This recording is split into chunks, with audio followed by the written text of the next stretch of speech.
အားလုံးပဲမင်္ဂလာပါခင်ဗျာ The God Diary Channel ကနေကြိုဆိုလိုက်ပါတယ်ဒီနေ့မှာစာရေးသူဧကံမင်းရေးတဲ့တရဲ6တဲ့အိမ်ဆိုတဲ့ပရာလောကဇလံလေးကိုတင်ဆက်ပေးသွားမှာပဲဖြစ်ပါတယ်အစီအစဉ်လေးမစတင်ခင်မှာကျွန်တော်ရဲ့ YouTube Channel လေးကိုလည်း Like and Subscribe လုပ်သွားပေးဖို့တောင်းဆိုချင်ပါတယ်ခင်ဗျာမောင်တောင်းစိန်ပျော်နေမိတယ်မောင်တောင်းစိန်ပျော်မယ်ဆိုလဲပျော်စရာပဲဒီနေ့မောင်တောင်းစိန်တယောက်တိုက်ဆေးတုံရန်10ရန်ရရှိခဲ့တယ်မောင်တောင်းစိန်ကဆေးတုပ်သမားတအုပ်ဖြစ်ပြီးစီးပွားရေးမကောင်းသဖြင့်အလုပ်ပါလျက်ရှိတယ်ဒီအချိန်မှာဒီအလုပ်ကရတနာမဟုတ်လားထို့ကြောင့်လဲမောင်တောင်းစိန်အလုပ်ရလျင်အမြန်ဆုံးလက်ခံနိုင်ခြင်းဖြစ်၏ယခုမောင်တောင်းစိန်10ရန်ရယူလိုက်သည်ကချန်နံပါတ်16အတွင်းရှိတိုက်အားဆေးတုပ်ရန်ဖြစ်၏ထိုတိုက်ကြီးကတိုက်ဟိုတိုက်ဟောင်းကြီးတစ်လုံးဖြစ်တယ်အင်္ဂလိပ်ရှေ့အောင်လက်ရပဲတိုက်ကြီးကဒုတယ်ကြီးအယောင်အစင်းမရှိတော့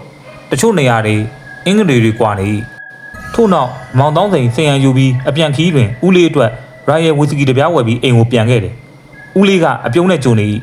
ရော့ဒီကနေ့ဦးလေးလိုအပ်ချက်ကိုကျွန်တော်ဖြည့်ဆည်းနိုင်ပြီလိုရင်လဲရအောင်မယ်ဟာတဲဟုတ်ပါလားငါကောင်ရမင်းဘာထောလာတာလဲဒီနေ့ကျွန်တော်တိုက်တလုံးစေးတော့ဖို့အလုပ်ရပြီး10ရန်ရခဲ့တယ်ဦးလေးဟုတ်လားဘဲကတိုက်တုံးကွာချန်နံပါတ်16ကတိုက်ကြီးလေဘာဦးလေးကအထိတ်တလန့်ဖြင့်ရေရွတ်လိုက်တယ်မောင်တောင်းစိန်နားမလဲနိုင်ပြီတို့ကြောင့်ဦးလေးကိုကြည့်ပြီးဦးလေးဘာဖြစ်တာလဲဗျဦးလေးကိုကြည့်ရတာအလန်ကြားနေပါလားမင်းဒီအိမ်ကြောင့်ဘာသိလို့လ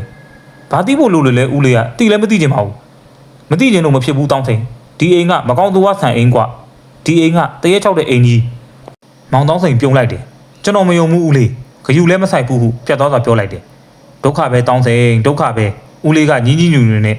တောင်းစိန်ကပြုံးလေးရဲ့လုံမနေနဲ့ဦးလေးတောက်မှသာတောက်ကျွန်တော်ကတော့မနက်ကဖန်ကစပြီးအလုပ်စပြီးမနက်မိုးလင်းအလင်းအောင်ရောက်တော့တိုက်ကြီးအားသိတော့ရန်ချန်နံပါတ်16စီသို့တောင်းစိန်တယောက်ထွက်လာခဲ့တယ်တောင်းစိန်တို့ကအဓိကထား၍ပထမဆုံးသိတော့ရမည်ကအတွင်ကများဖြစ်၏စေးတုပ်သောအလုပ်မှာကျွမ်းကျင်သောအလုပ်ဖြစ်တော်လဲပစ္စည်းပစ္စယရှင်းလင်းရန်မူတူဦးတည်းမနိုင်သဖြင့်တပီတူဦးကိုခေါ်ခဲ့ရ၏ကဲတပည့်ကျော်ကြီးအရင်ဆုံးလုပ်ရမှာကအခန်းရှင်းမှုပဲကဲစလိုက်ကြစို့ဒီနေရာတွင်အရေးကြီးသည့်အကြောင်းတစ်ခုဟာပြောပြပါမယ်ထို့အကြောင်းကအခြားမဟုတ်ခြံဝင်းထဲဝင်ကလေးကကြက်သီးတွေတပြန်းပြန်းထားပြီးခေါင်းကြည့်နေခြင်းပဲဒါဘာကြောင့်ဖြစ်သည်ကိုမောင်တောင်းစိန်မသိခဲ့ထားတော့မောင်တောင်းစိန်အတွေ့အကြုံကိုဆက်ပြီးပြောပြပါမယ်မောင်တောင်းစိန်နဲ့တပည့်ကျော်မောင်ကော်သည်အလုတ်အမြန်ပြည်စည်းရန်အတွက်အခန်းထဲမှပစ္စည်းများကိုစတင်သိမ်းတော့သည်ပစ္စည်းများကလည်းများသဖြင့်ချွေးပြန်အောင်တင်ရသည်ထို့စဉ်တောက်ဆိုသောခြေတောင်သောတောက်ခောက်တံကိုကြားရ၏မောင်တောင်းစိန်နှင့်ဆရာတပည့်တို့နှစ်ယောက်လည်းပြူးပြဖြစ်သွားသည်တဦးမျက်နှာတဦးကြည့်ပြီးမောင်ကောမင်းတောက်ခောက်တံကြားတယ်နော်ဟုတ်တယ်ဆရာကြားလိုက်တယ်ဘယ်ကလဲတော့မသိဘူးဒါအရေးမကြည့်ပါဘူးကွာလုံးဆရာရှိရလို့ထို့နောက်ဆရာတပည့်နှစ်ဦးအလုပ်ကိုဆက်လုပ်ကြသည်စိတ်တွေကစူးစူးရမရဦးလေးပြောသည့်စကားတွေကိုပြန်လဲကြားအောင်မိဒါတရဲ6တာများလားသူစဉ်းစားနေစဉ်တောက်ဆိုသောတောက်ခောက်တံအကျဲကြားလိုက်ရပြန်၏ဒီတစ်ခါတောက်ခောက်တံကပထမတောက်ခောက်တံထက်ကျဲလောင်ပြီးပြင်းထန်လာသည်အလွန်တရာဒေါသကြီးသဖြင့်တောက်ခောက်လိုက်တဲ့အတန်မျိုးမောင်တောင်းမိုင်မျိုးဆရာတပည့်လည်းအလွန်တရာကြောက်ရွံ့သွားရ၏တောက်ခောက်တံကကျဲပြီးကြောက်စရာကောင်းတယ်ဆရာဘယ်ကလည်းမသိဘူးတို့အနောက်ဘက်ကပဲကွာဟုတ်တယ်ဆရာ